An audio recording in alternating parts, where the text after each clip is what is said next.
అబ్బబ్బా ఏంటి పిన్ని, ఏంటంత ముఖ్యమైన విషయం? ఒకవైపు చూసావు కదా ఆ గగన్ గాడు భూమిని ఎలా నెత్తిన పెట్టుకుంటున్నాడు. వాడి చెల్లెలు దాని తమ్ముడి పెళ్లికి దాన్నే పెళ్లి పెద్దం చేసేశాడు. ఆ భూమి బలం అంతకంతకి పెరిగిపోతోంది. ఛే! దాన్ని ఒంటరిగా ఉన్నప్పుడు ఎదుర్కోలేకపోతే ఇప్పుడు జంటగా ఉంటే ఎలా ఎదుర్కొనిస్తాడు? కొట్టరాని కొండై కూర్చుంటుందా భూమి.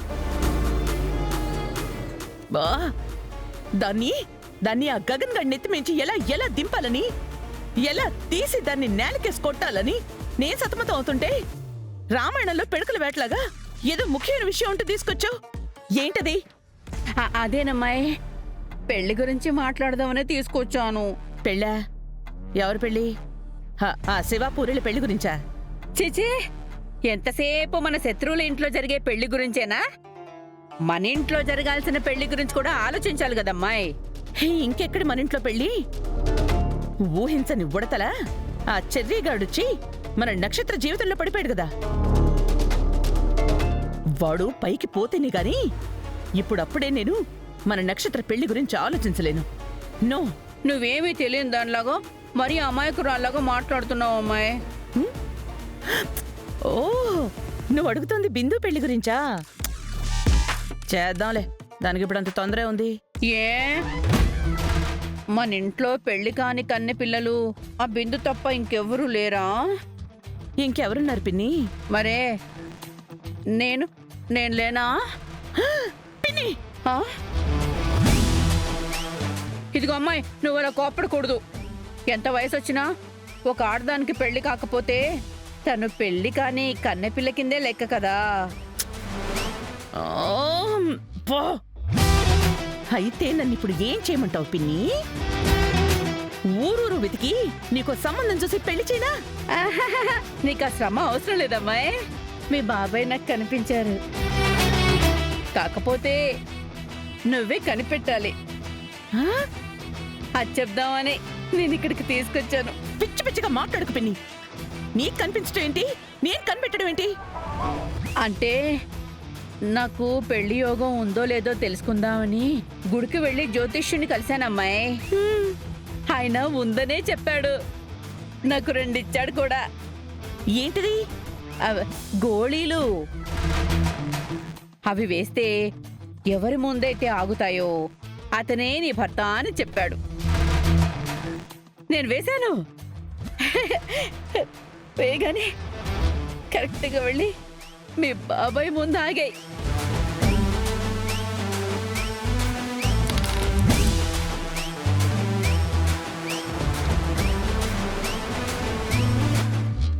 పాతకాలంలో పైకి వస్తున్న రైలు పొగలా ఎంత బాగున్నాడో.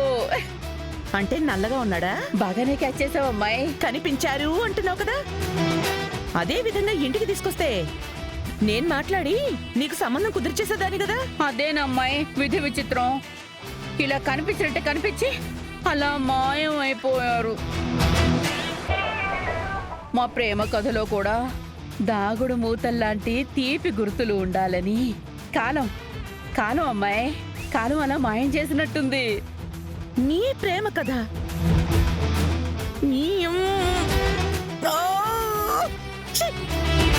క్షణం కనిపించి మాయం అయిపోయిన వాడి గురించి ఇంత సోది నాకెందుకు చెప్తున్నావు? ఇదిగో అమ్మాయి, నేను ముందే చెప్పాను కదా, మీ బాబాయ్ కనిపించారు. ఇక ఆయన ఎక్కడ ఉంటారో ఏంటో నువ్వే కనిపెట్టాలి అని. పిన్ని, ఇంత పెద్ద మహానగరంలో ఆయన గారు ఎక్కడున్నాడో ఏం చేస్తున్నాడో నేనెలా కనిపెట్టగలను?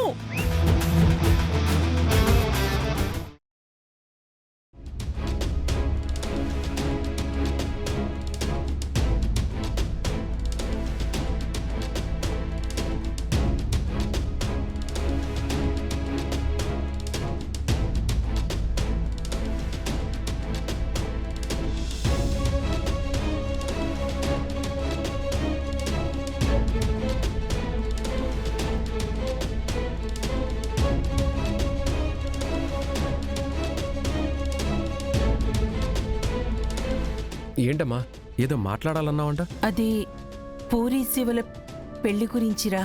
మళ్ళీ ఇందులో కొత్తగా మాట్లాడడానికే ఉందమ్మా. పెళ్లి పనులు అన్నీ ఆల్మోస్ట్ అయిపోయాయి కదా.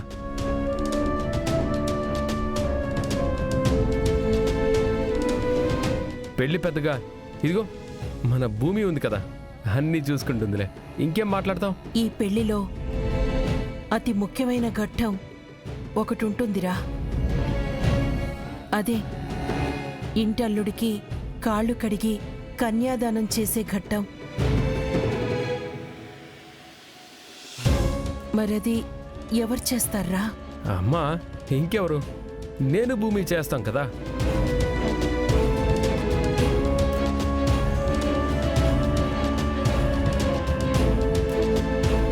అది నిజంగా మీ నాన్న చచ్చిపోయినప్పుడు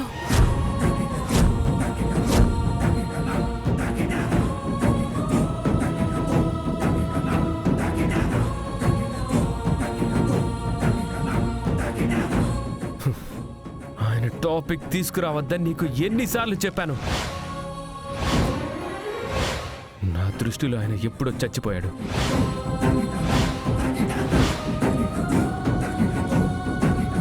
చూసావా నాన్న, నీ దృష్టిలో చచ్చిపోయారని అంటున్నావే గాని ఈ లోకం నుంచి ఆయనెప్పుడో వెళ్ళిపోయారని అనడం లేదు.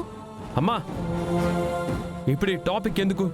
ఆయన ప్రస్తావన వచ్చిన ప్రతిసారి నువ్వు కోప్పడితే నేను మౌనమే వహించాను కానీ తిరిగి మాట్లాడలేదు.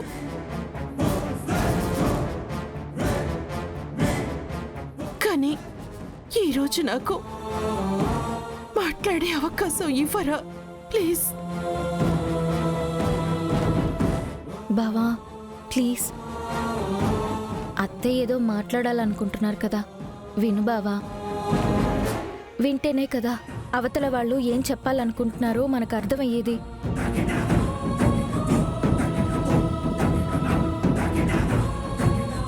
అత్తయ్య మీరు చెప్పండి. నాన్న గగన్, పూరి పెళ్లిలో ఇన్నాళ్ళు మనం పడ్డ అవమానాలను ఆవేదనలను కడిగేసుకోవాలనుకుంటున్నాను.